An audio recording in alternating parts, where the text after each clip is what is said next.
All right, so you're thinking about getting into the fix and flip business. In this video, I'm going to show you all the pros and cons of fixing and flipping houses.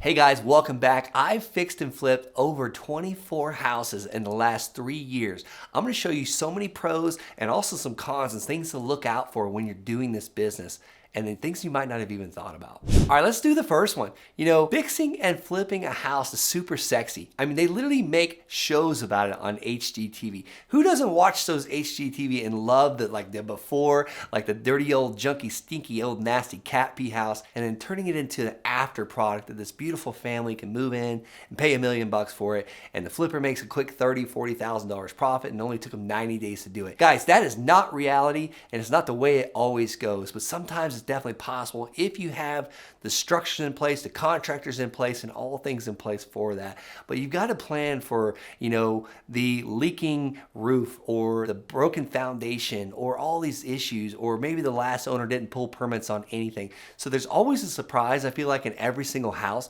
You can't know everything about it, and sometimes you just got to go out and pull the trigger. So at the end of the day, you just got to go out and take action and build in these oops. I call them the oops. So if I'm planning on spending $100,000 on a renovation for a house, I factor in a 10% oops on top of that. And that's really only $10,000. And if you've got a bad foundation, $10,000 doesn't go very far. So I'm talking about the cons, but I also want to talk about the pros too. It is sexy. It's so fun. It's fun to show off your programs, your products, your pictures on Facebook, and let your friends ooh and ah about it, and just show the after details. But they don't see the behind the scenes fact of having to meet the contractors there, having to wrangle cats, having to find the contractors when they don't show up, having to find the money to pay the contractors, and so on, the electric bill. We just had a property that we renovated that we ended up getting a $5,000 water bill. And there's some things behind that. We actually had a leak, but we should have known it when we received the first water bill for $1,300. But the girl that's checking my mail, she actually went on a long vacation and decided she wasn't going to check the mail for a while. And ultimately, she's no longer with us. But that little thing, that $5,000 water bill, could have been stopped by keeping an eye on the mail or having an updated phone number with the Colorado City Metropolitan District. And they could have called me to tell me, hey, your water bill's out of control.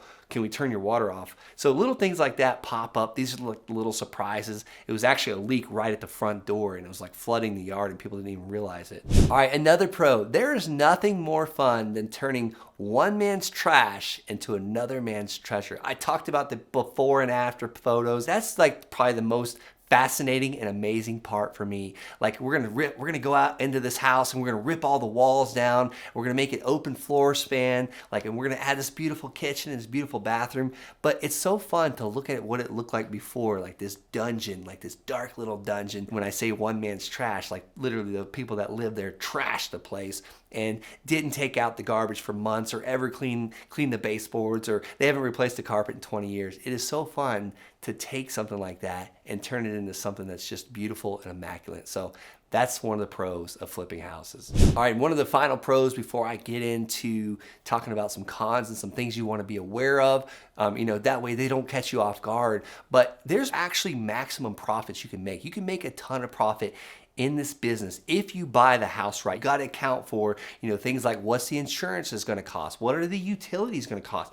A lot of new fix and flip investors forget that it takes money to keep the lights on. And then when you have a $5,000 water bill, like I talked about, luckily that was built into my oops. I actually had a $75,000 renovation budget for this house in Colorado City. It's right on the golf course.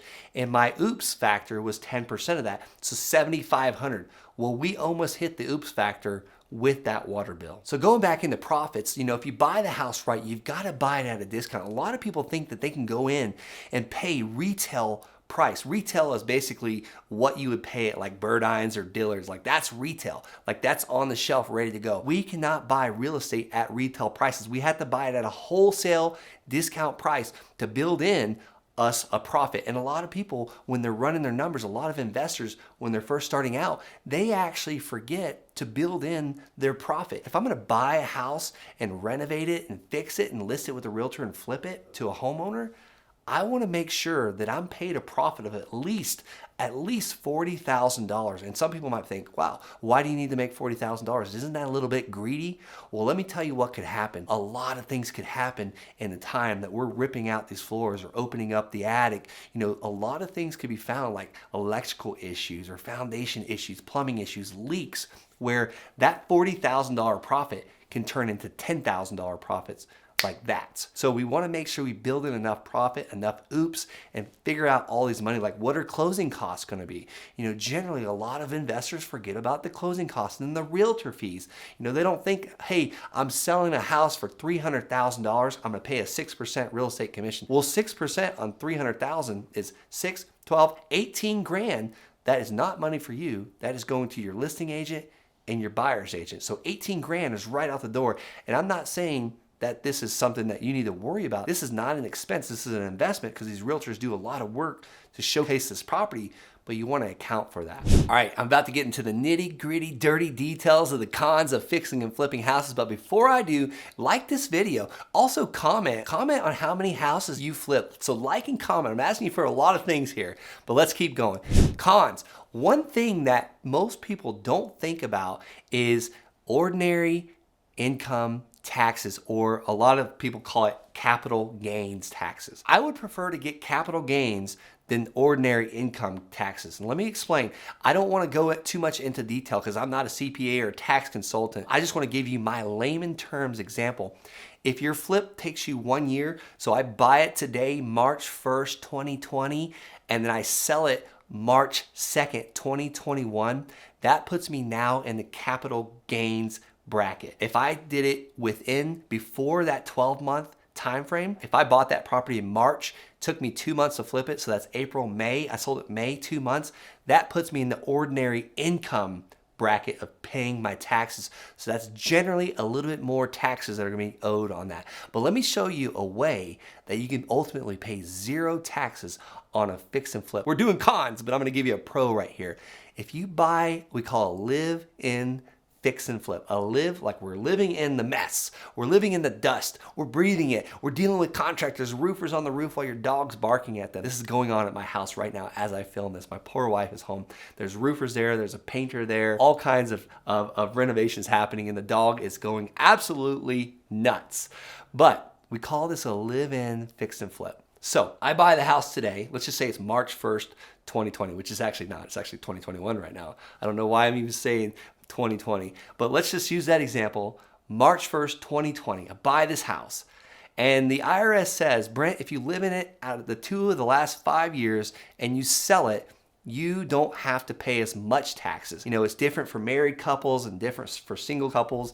And I'm just going off the top of my head, but I think we got about $250,000 in tax-free money we can make on a capital gain. So let's just say I buy this house for $100,000. And it doesn't matter what I put into it because I live there, but I put like $50,000 in it. Got $150,000 into it. Purchased it for $100,000, put $50,000 into it. This is really round numbers example. I sell it for $300,000. So that shows that I made $150,000 profit on this deal. Bought it for $100,000, put $50,000 into it, made $150,000 profit. Well, I lived in it from March 1st, 2020 to March 2nd, 2022. 2 years, just right at the 2-year mark out of the last 5 years. I sell this house for a profit because I lived in it. I don't have to pay taxes on that $150,000 capital gain because I'm married. I think I got up to like $250,000. And I hate to say I think, I'm not a tax consultant, but I know it's $250,000 for married couples. So look it up, look this up. Know what ordinary income tax means, know what capital gains taxes means, and talk to your CPA, your accountant, or your bookkeeper about living in a property for the last 2 out of the 5 years. Same thing with rentals. If you lived in it for 2 years and then rented it out for 1 year and you sold it within that 5-year period, that's tax-free money. So know that. That's one of the cons about real estate. If I sell a house, if I fix and flip a house and I do it in 6 months, I've got to be prepared to pay. If I make $100,000 net profit, great. That's a home run, right? Well, I got to be prepared to pay about $40-something thousand in taxes to the IRS. So you want to know what ordinary income tax is, capital gains taxes is, and buy, live, and fix, flip to get around those taxes. Wonderful pro about fixing and flipping houses is you're going to be sitting on a pile of cash after you fix it and flip a house. Let's just say it's $10,000, $20,000, $30,000. One thing we do over at my company, ZechBuysHouses and ZechBuysLand, our operation is based mostly out of Colorado Springs. But what we'll do is we'll take the profits from flipping a house. Let's just say it's $30,000 profit, and we'll take those profits and we'll mail landowners. And what we do is we generally try and get land at a crazy discount, like anywhere from 20, 30, 40 cents on the dollar. So we're going to take that $30,000 profit from the house flip, and we're going to buy a piece of land that's worth $90,000. So we buy this land for 30, that's worth 90, and we're going to find a buyer that's looking for a piece of land, and we're going to sell it to this buyer for $90,000 at easy, affordable payments at like 6, 7, 9% interest. So we're going to take that $30,000 and turn it into $90,000, $100,000, $120,000 by 3xing that money. So this is one of the strategies we do. This is how we've created over 100 notes in land that's paying us every single month. We've done over 289 land deals in the last 5 years, taking profits from house flipping and doing this. So if you're interested in building a business something like this that serves you, your family, and others, and maybe you're thinking about flipping houses or land, or maybe you haven't even thought about land, head on over to thelandsharks.com. Check out what we're doing. Book a call with me and my team. We'll figure out what your investing goals are, and if we feel like we're a great fit, I'd be honored to coach you.